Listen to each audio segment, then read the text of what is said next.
Dans notre société, quelqu'un qui est capable de dire quelque chose et après dire son contraire est mal vu. Il est perçu comme quelqu'un d'instable, quelqu'un qui n'a pas de personnalité et il n'est donc pas digne de confiance. On dit en général qu'il se contredit. Toutefois, il faut savoir qu'il y a une différence entre se contredire et changer d'avis. Si on est d'accord sur le fait que se contredire est un signe d'instabilité, changer d'avis, en fait, n'en est pas un.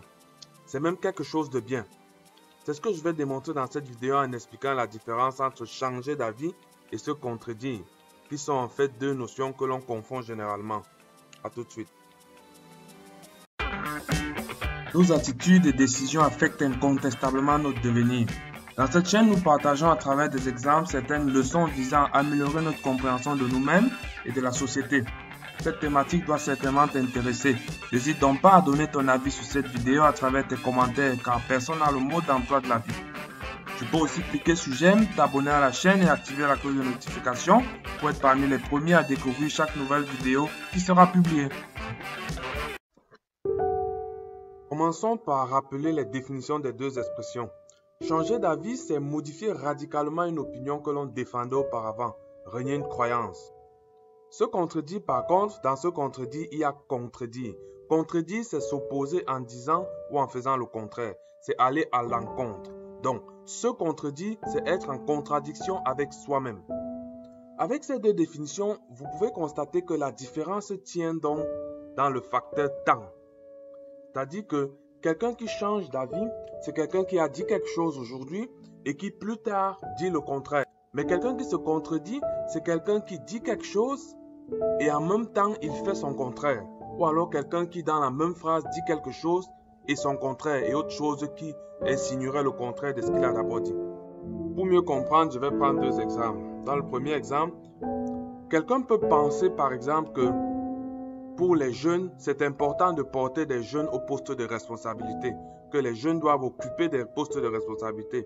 C'est ce en quoi il croit. Et plus tard, il dit que non, les jeunes ne doivent pas occuper les postes de responsabilité. Il est contre le fait que les jeunes occupent des postes de responsabilité. Cette personne a changé d'avis, elle ne s'est pas contredite forcément. Je vais vous expliquer pourquoi plus tard.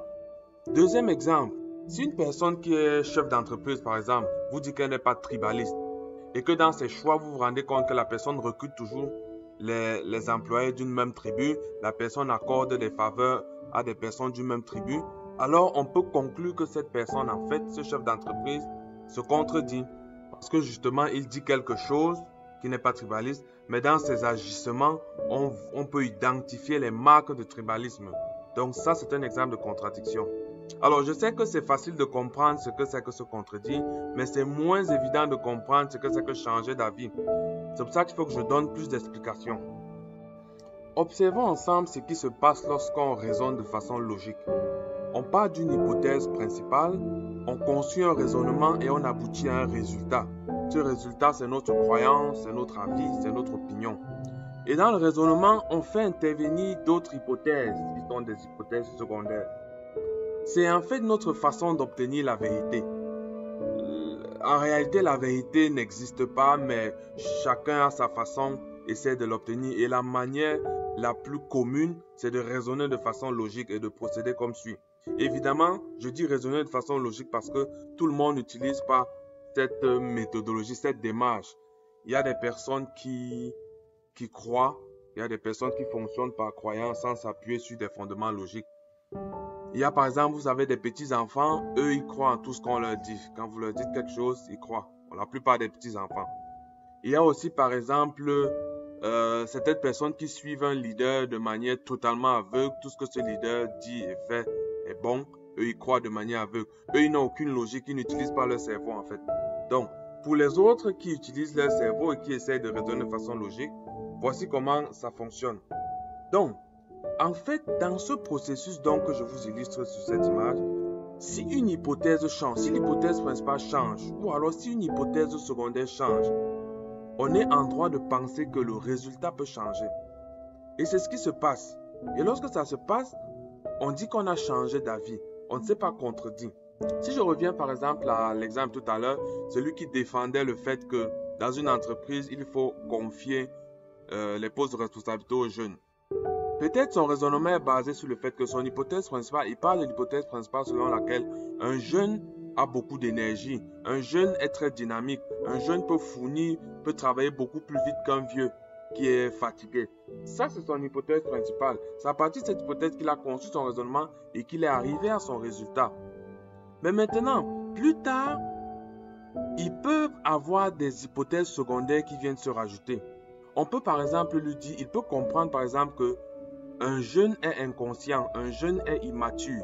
Et lorsqu'on est immature, ça peut porter atteinte à l'entreprise qu'on dirige. Et là, il change son point de vue. Il y a une hypothèse secondaire qui est venue changer son résultat.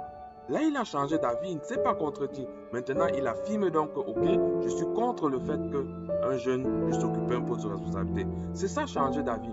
Maintenant, le changement d'avis n'est pas fixe parce que demain, quelqu'un d'autre viendra dire encore que quelqu'un peut venir lui dire que c'est pas parce que quelqu'un est jeune qu'il est irresponsable et qu'il est immature. On peut avoir des jeunes qui sont matures.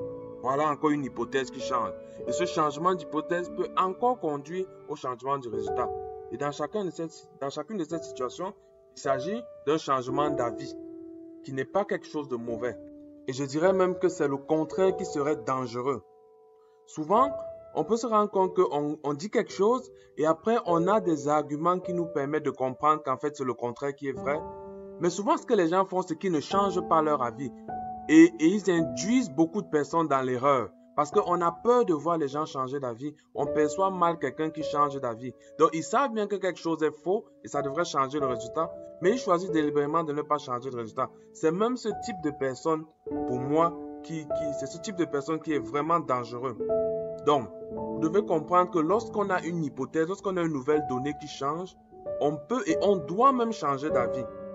Vous comprenez aussi qu'il n'y a donc aucun mal à changer d'avis tant qu'on est capable d'identifier et de comprendre la donnée qui est à l'origine du changement. Changer d'avis est même le signe que l'on réfléchit. C'est la preuve qu'on pense, c'est la preuve qu'on se remet en question et qu'on accepte d'acquérir de nouvelles informations pour actualiser notre compréhension des choses. Cela devrait même être valorisé plutôt qu'être condamné comme c'est le cas actuellement. Si quelqu'un vous dit qu'il soutient un parti politique et que plus tard il vous dit qu'il est contre ce parti politique, il ne se contredit pas forcément. Il faut qu'il soit juste capable d'expliquer pourquoi il soutenait le parti avant, qu'est-ce qui a changé et en quoi ce qui a changé fait qu'il est maintenant contre ce parti. On devrait raisonner de façon logique tout le temps. On devrait voir les choses comme ça. J'espère que cette vidéo vous permet de comprendre la différence entre changer d'avis et se contredire. Merci de l'avoir suivi. C'est la fin de cette vidéo. Clique sur j'aime si elle t'a plu.